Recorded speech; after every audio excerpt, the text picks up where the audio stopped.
Why do they do this to women? What? You know, there's a line running right down the middle of your butt all around. What are you talking about? It's the seam and it's screaming out, here is the crack, here is the crack. And can you change your pant? No. Listen, let me show you how it looks. Listen.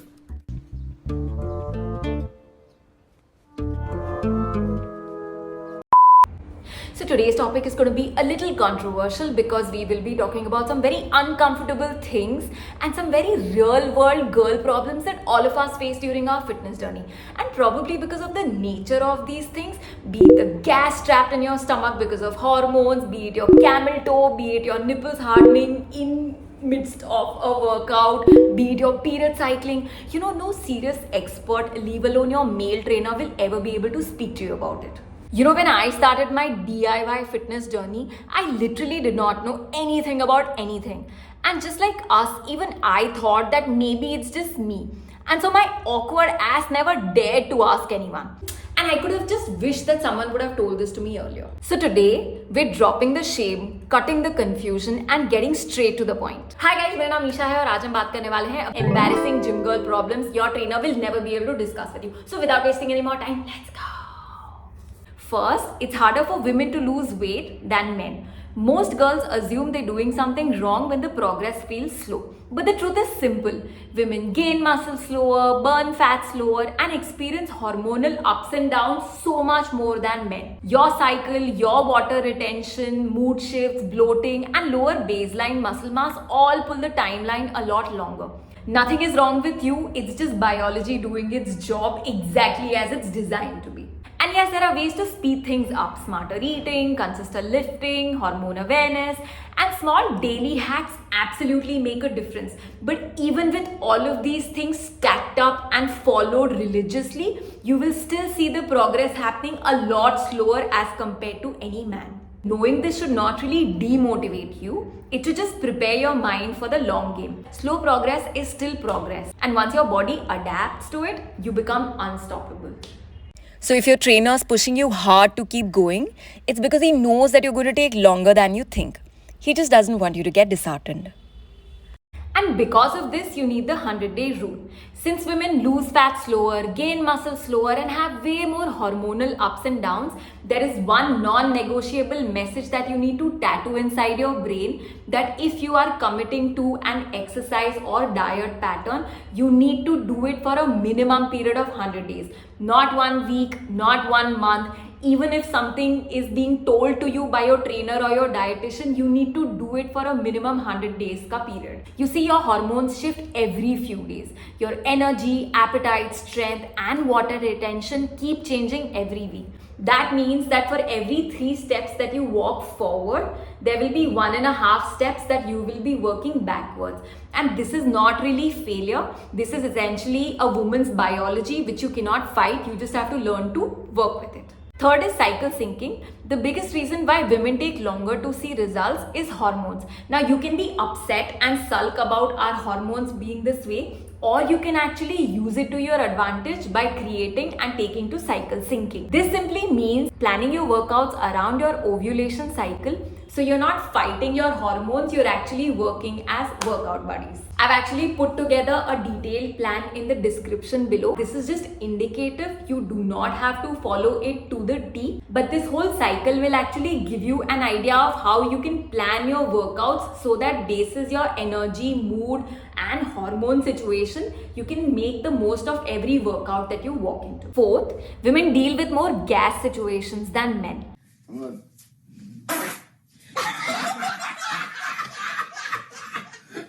Let's go. Women naturally tend to bloat more, hold more air and take longer to release it, which means movements like squats, planks, hip hinges and heavy bracing can trigger gas at like the most awkward moments. It's universal, but it's still very embarrassing. The simplest fix is to clear your stomach a couple of hours before your workout. Have a small glass of baking soda water, which is about half a teaspoon of baking soda with warm water, first thing in the morning or definitely a few hours before the gym. It helps neutralize acidity, reduce bloating, and push trapped gas out early so you show up with a flatter belly and zero surprises mid-workout. Fifth is women need to warm up differently than men. Just like men and women have different shapes, different anchor points, different fat distribution, and completely different hormonal systems, our warm-ups also need to be different. But most trainers either don't know this or feel too awkward saying this to you. A woman's chest stays closed for most of the day, so it needs to be opened up, freed before any upper body workout. Our legs and inner thighs barely open in day-to-day life. So those areas get stiff and stagnant and accumulate so much of hard fat until we bring them into movement. Our hips stay locked for years. So warming them up isn't just optional, it is mandatory. Always remember to do some very freeing movements, probably before coming into a gym or being in company of someone that you might feel a little shy doing them too. But yeah, just free yourself as much as you can in like the craziest way possible. And that's when, like the problematic and fat storing parts of your body will actually just get alive to even exercise in the first place. Also, I really think after a point of time, you should just get very, very shameless with your trainer and just ask upfront that, listen, this part of my body feels very stagnant. Trust me, a majority of all our problematic things are around like our ass and boobs. So just, if you can, just be very shameless in saying that, I just want to open up like my this part and this part. How do I do it? Next is the chest support tip that trainers avoid because it's totally awkward. So we wear a sports bra for coverage, and sure, it can totally make you look and feel great, but never make the mistake of sidelining full coverage and protection for cuteness or aesthetics. We still suffer from that colonial mindset wherein if we see someone in the West wear a certain kind of gym wear and exercise, we will totally just copy paste and do it here. If you look at women who are genuinely well bodied and serious about training, they all wear full protection bras. I see a lot of these new fashion apparel brands that have started recently who will just make things as deep as possible, as like tiny and lacy and things. They don't serve any purpose. There is a reason why you have like the giants of the Decathlons and Nikes of the world who put a lot of research behind creating full chest support. Please make most of their research and get good products instead of just getting like cute things which might just look good for like the few minutes that you are at the gym, but it's gonna mess up your body aesthetic and shape forever. Nipple show through happens way more than you think. For a lot of women, high energy and sudden bursts of focus show up as hardened nipples. Most of us don't even notice it until we catch ourselves in the gym mirror. But everyone else most certainly has seen it before we do.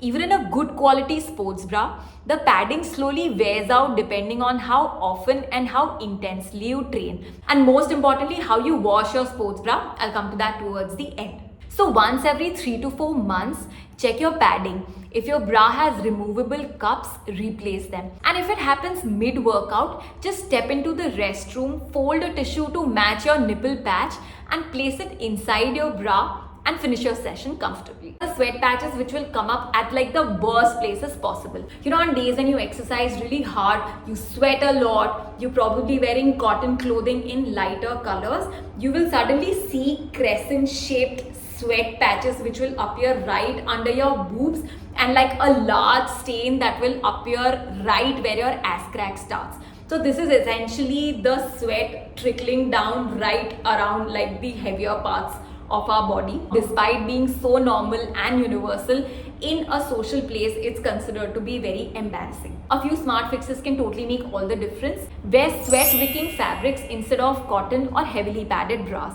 Before the gym, use a tiny dusting of baby powder or a quick swipe of oil blotting paper on the underbust and glute crease to absorb early sweat. For the first 10 minutes of your warm-up, you can even tuck in a thin tissue under your sports bra band to catch the initial moisture. And on days you know you will drench, pick darker colors or layer styles to make patches invisible. Ninth, transparent leggings are a real risk even with the good brands.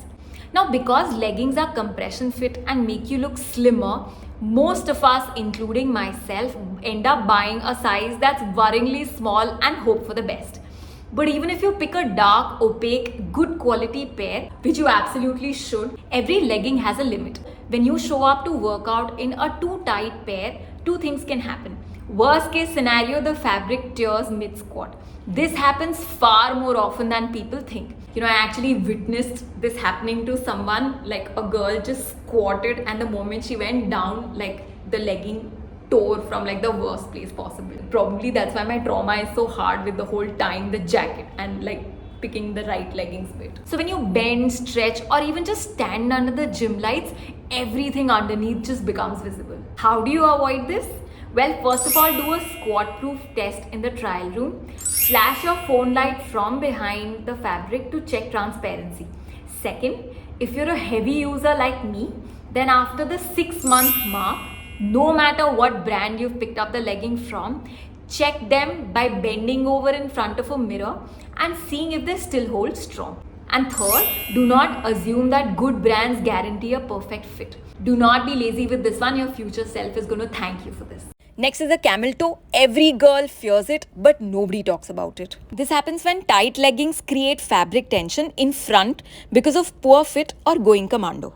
This can happen to any woman, any size, any shape, any age, any fitness level, and yes, even if you're wearing the fanciest, most expensive leggings in the world. Celebrities, models, influencers, everyone tends to get it. Because this has nothing to do with your body and everything to do with the fabric tension. When you walk, hinge, sit, or sweat, the material pulls in different directions, and one tiny shift creates that front crease. It's normal, universal, and honestly completely predictable. Rules are simple, sacrosanct, and very old school. Buy your leggings offline. Move, squat, walk, stretch in the trial room, and watch how the fabric behaves. Wear seamless underwear. It makes an immediate difference. Remember, your size changes with hormones, water retention, and daily fluctuations. So check the fit before walking into the gym. And even the best brands fail if the size is wrong. Quality helps, but trying them before buying and even continuing to look at yourself in the mirror before stepping out always helps.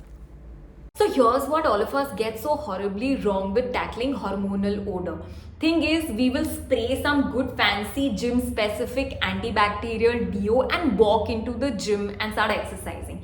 Yes, for the first 10 to 15 minutes, you will really smell exactly like the deo wants you to, but within 15 minutes, the gland secretion will increase, the hormones will get hyperactive with all the movement, and plus you will have the sweat. All of this will fight back and clash with the deodorant smell. And then you will have like this very deadly pungent mix of majority hormonal odor mixed with hints of your deodorant, and eventually the hormonal odor will take over. The solution is not really to put all the more deodorant spray to blanket the hormonal odor. That is not going to happen, but to eliminate it entirely. All you have to do is just carry a hand sanitizer in your gym bag. And before you step into the gym, just dab some of it on a tissue paper, and in all the places that you usually tend to accumulate sweat, which can be your armpits, your under boobs, your ass area, and your inner thighs, just apply this hand sanitizer. If you're someone who actually sweats a lot more, you can probably even do this mid-workout, and then you don't even need a deodorant in the first place, and you will continue to be not having any hormonal odor for the entire workout. Pelvic odor from discharge is real, and people can smell it. Women naturally have white discharge, and during workouts it increases because of heat, sweat, friction, and tight leggings. This creates a warm, musky, a very pelvic smell, which is again not BO, it's DO, the discharge odor. And with today's tightest gym fits, it gets trapped and becomes even stronger. Most of us don't notice it first, but people around you often can. It's normal, just not ideal. And when you actually work out with like a buddy or your trainer, because of the proximity, please be rest assured, he most certainly can smell the BO, the HO, and worse, the DO, which is the discharge odor. The easiest way to fix this, number one, please wear clean underwear and leggings on an everyday basis. Number two, please wash them on a regular basis. Number three, before you step into workout, just wipe your inner area with baby wipes or just dab or dust some baby powder around your inner thighs. That's all it just takes to get rid of the discharge odor. So guys, ये था मेरा video. I really hope आपको मेरा video अच्छा लगे और सारे tips आपको हेल्प करे. I will see you in the next one. Okay, bye.